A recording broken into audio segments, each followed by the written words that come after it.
Good morning. धोरण 5 विषय गणित चैप्टर नंबर 8 नक्शा आलेखन। तो एमा आपणे परेड सुधीनो जोयो तो के परेडनो नक्शो छे त्यां सुधी आपणे जोयो। तो हवे जोईए 121 पेज नंबर उपर के नीचे आपेल भारतनो नक्शो जुओ अने विद्यार्थीओ जे राज्य विषे वात करी रह्या हता ते राज्योने नक्शामांथी शोधी काढो। एटले आखा भारतनो नक्शो छे ए तमने अहींया आपेलो छे। એટલે તમારે આ નકશો જોઈ અને પછી નીચે પ્રશ્ન પૂછેલા છે એની વાત કરવાની છે। પહેલો પ્રશ્ન છે કે કર્ણાટકની ટીમ બેંગાલુરુથી નીકળી ઉત્તર દિશા તરફ મુસાફરી કરે છે। દિલ્હી સુધી પહોંચવા તેઓને કયા કયા રાજ્યો પસાર કરવા પડશે? તો નકશામાંથી જોઈ અને તમારે કહેવાનું છે કે એને કયા કયા રાજ્યો પસાર કરવા પડશે। તો પહેલું રાજ્ય એને પસાર કરવું પડશે એ આવશે कर्नाटक। एना पछी आवशे दिल्ली, एना पछीनुं राज्य आवशे त्रिपुरा, पछी राज्य आवशे सिक्किम, पछी आवशे हरियाणा अने एना पछीनुं आवशे उत्तर प्रदेश। तो आटला राज्य छे एटला एने पसार करवा पड़शे। एना पछी जोईए बीजो प्रश्न तमने पूछेलो छे के जम्मू अने काश्मीर दिल्हीनी उत्तर तरफ छे।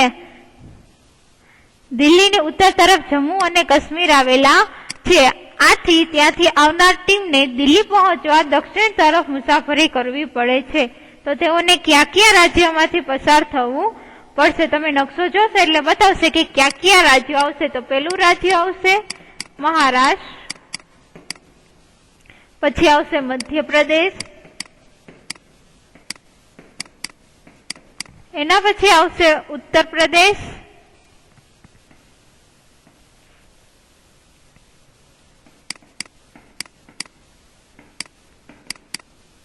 પેલા એને લેવું પડશે મહારાષ્ટ્ર, પછી મધ્યપ્રદેશ, પછી આવશે ઉત્તર પ્રદેશ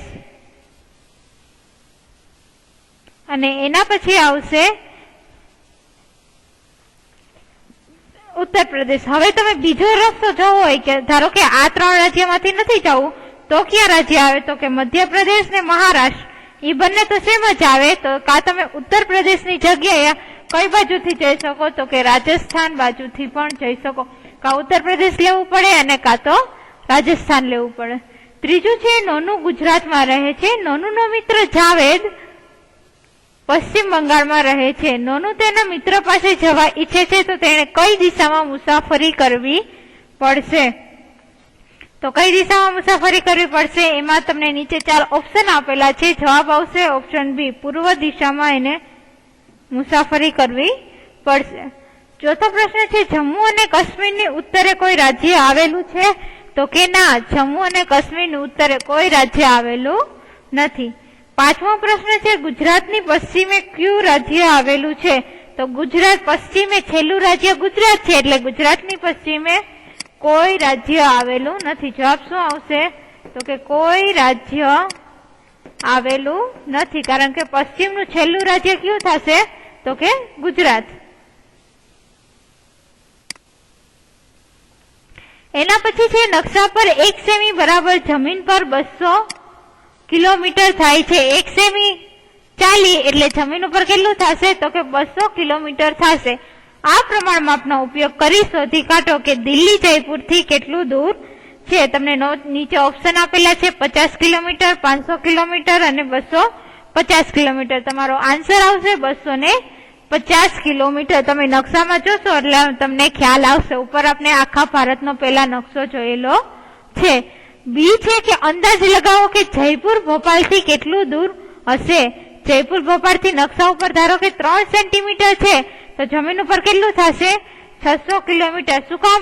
1 सेमी बराबर 200 तो 3 सेमी छे 3 वखत 200 200 200 करशो એટલે किलोमीटर કેટલા થશે? તો કે 600 કિલોમીટર થશે। 7 નકશા જુઓ અને કહો એટલે કે 7 નંબરનો આખો આપણો નકશો છે ઈ જોઈ અને એના ઉપરથી આપણે જવાબ આપવાના છે। એમાં પેલું છે કે ક્યુ રાજ્ય અન્ય 4 રાજ્યોથી ઘેરાયેલું છે? કયું રાજ્ય એવું છે કે જે 4 રાજ્યોથી ઘેરાયેલું આવે છે? તો જવાબ આવશે તમને મધ્યપ્રદેશ.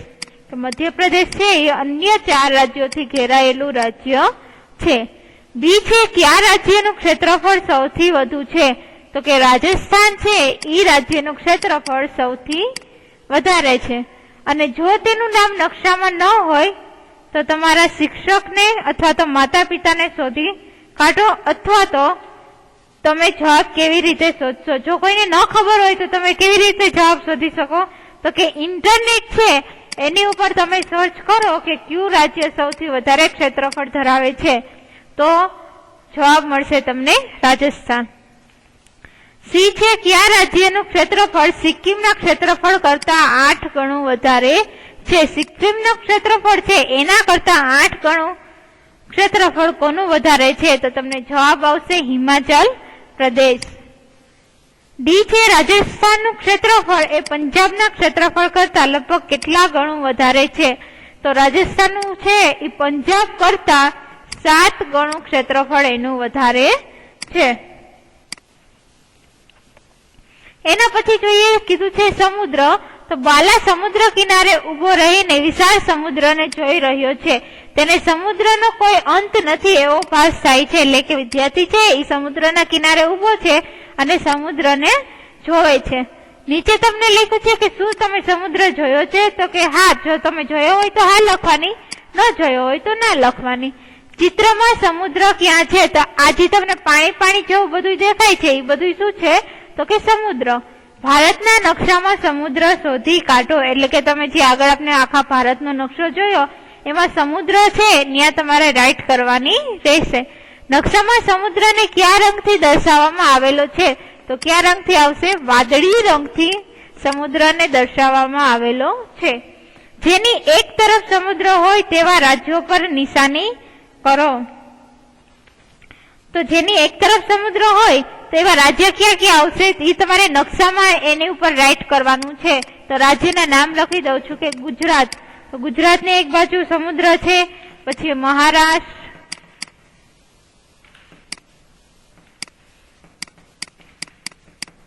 ગોવા, કર્ણાટક, કેરળ, તમિલનાડુ, આંધ્રપ્રદેશ,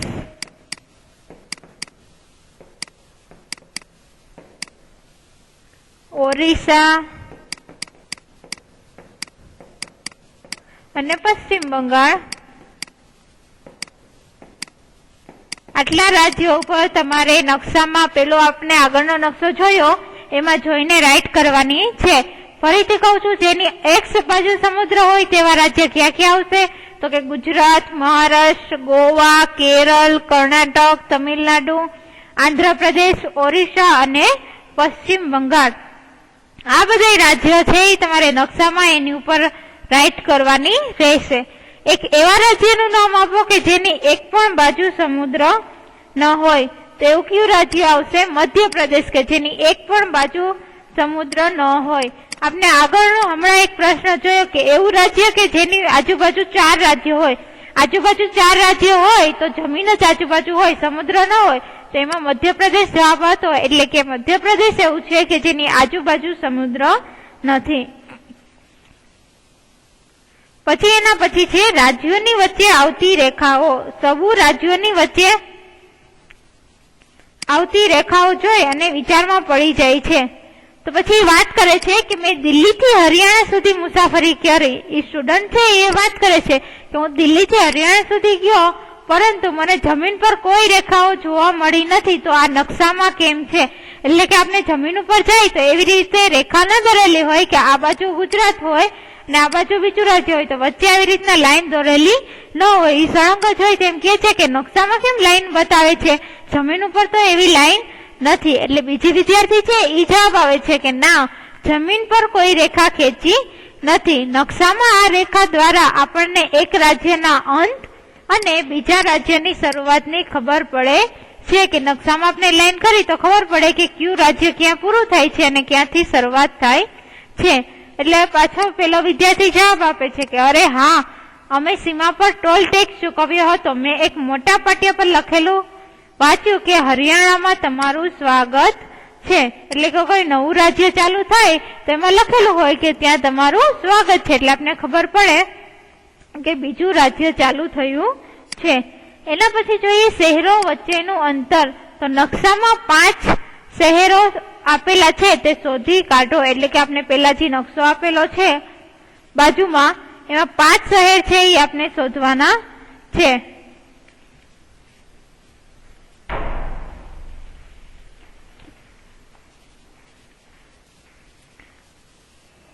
પછી નીચેના પ્રશ્નો છે એના જવાબ આપવાના છે. તો પેલા આપણે શહેર નકશામાં આપેલું છે એ છે ઈડલીપુર. બીજું છે બરફીનગર. પેલા આવશે ઈડલીપુર, પછી આવશે બરફીનગર, પછી ઢોકળાબાદ,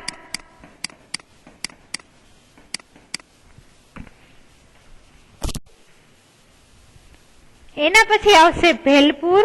5 શહેર છે, પેલું ઈડલીપુર, બરફીનગર, ઢોકળાબાદ અને ભેલપુર. અને એના પછી છે છોલાઘાટ. તો 5 શહેરના નામ આપણે છે આ 5 શહેરના નામ છે એ લખવાના છે. પછી કે છે પેલો પ્રશ્ન કે નકશામાં ઈડલીપુર અને બરફીનગર કેટલા સેમી દૂર આવેલું છે. તમને ટેક્સ્ટ બુકમાં નકશો આપેલો છે તો એ કેટલા સેમી દૂર આવેલું છે. તો જવાબ કેટલો આવશે તો કે 5 સેમી દૂર આવેલું છે. બીજું છે ઈડલીપુર થી બરફીનગર જવા માટે તમારે કેટલા કિલોમીટરની મુસાફરી કરવી પડશે. તો કેટલા આવશે 50 કિલોમીટરની મુસાફરી કરવી પડશે. 50 કેમ થશે તો કે ઈડલીપુર થી બરફીનગર જવા માટે નકશામાં કેટલા સેમી આપેલું છે તો કે 5 સેમી આપેલું છે. હવે તમને ટેક્સ્ટ બુકમાં જોશો એટલે ખબર પડશે કે લખેલું છે કે 1 સેમી બરાબર કેટલા થાય છે 10 કિલોમીટર. આપણે 5 સેમી આલી તો 5 વખત 10 10 10 કરશી તો કેટલા કિલોમીટર થશે 50 કિલોમીટર. ઈડલીપુર અને બરફીનગરના રસ્તા પર મધ્યમાં ખમણપુર આવેલું છે, તેના પર કે નું નિશાન કરો. તો ઈડલીપુર થી આપણે બરફીનગર જાય તો એક્ઝેક્ટ મધ્યમાં શું આપેલું છે ખમણપુર. તો ત્યાં આપણે શું ને કે ની નિશાની કરવાની છે. જલેબીપુર અને છોલાઘાટ અને ઢોકળાબાદ બંનેથી 35 કિલોમીટર દૂર આવેલું છે. તો તે ક્યાં હોઈ શકે તે વિચાર કરો અને તેની ઉપર જેનું નિશાન કરો. તો જેનું નિશાન ક્યાં આવશે ઢોકળાબાદ. પછી ભેલપુર અને છોલાઘાટ વચ્ચેના રસ્તાની લંબાઈ માપો. તમે દોરીથી રસ્તાની લંબાઈ માપી શકો છો. તો તમે એની દોરીથી લંબાઈ માપશો એટલે 6 સેન્ટીમીટર જેવું થશે. 6 સેન્ટીમીટર થશે એટલે 1 સેમી બરાબર 10 કિલોમીટર. 10 10 10 6 વખત લેશો એટલે કે 60 કિલોમીટર એનું અંદાજિત માપ થશે. એના પછી જોઈએ આસીની શાળા. આસીની શાળા ઉપરથી આ પ્રમાણે દેખાય છે. શાળાના નકશાને ધ્યાનથી જુઓ અને ખાનાનો ઉપયોગ કરી શોધી કાઢો. તમને નીચે શાળાનો નકશો આપેલો છે જ્યાં શાળામાં બગીચો, બારી, દરવાજા, પછી એનું સભાનું મેદાન છે, પ્રાર્થના હોલ છે, પછી આ બધા છે એ ક્લાસ આપેલા છે. તો એવી રીતના તમને નકશો આપેલો છે.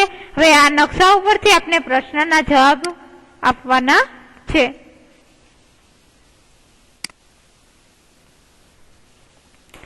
પેલું કીધું છે સભા મેદાનનું ક્ષેત્રફળ શાળાના કાર્યાલયના ક્ષેત્રફળથી કેટલા ગણું થશે.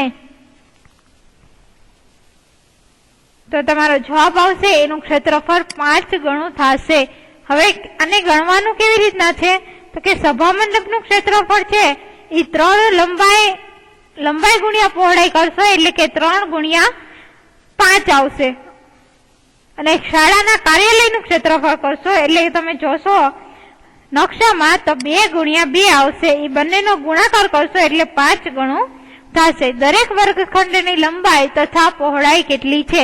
તમને વર્ગખંડ આપેલા છે એની લંબાઈ અને પહોળાઈ કેટલી છે એ તમારે જોવાનું છે. તો તમે ખાના ગણશો તો જવાબ આવશે 5 મીટર લંબાઈ છે,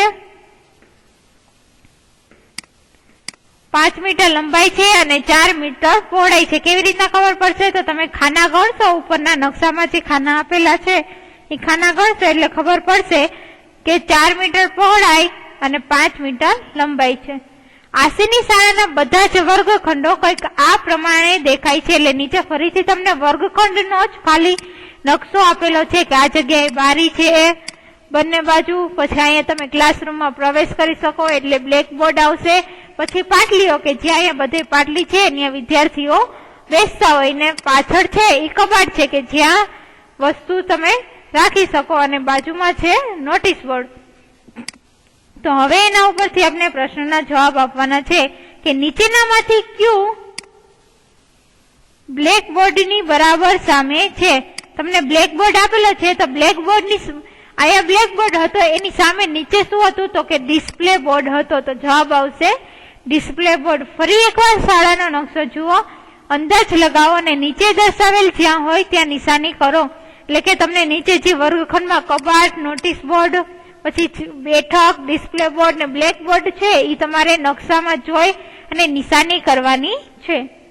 સી છે વર્ગખંડમાં બેઠેલ વિદ્યાર્થી રમતનું મેદાન જોઈ શકે? તો કે ના, વર્ગખંડમાં બેઠા બેઠા વિદ્યાર્થી છે એ રમતનું મેદાન જોઈ શકે નહીં, કારણ કે રમતનું મેદાન છે એ દૂર છે. તો અહીંયા તમારું 8મું ચેપ્ટર છે નકશા આલેખન એ પૂર્ણ થાય છે. Thank you.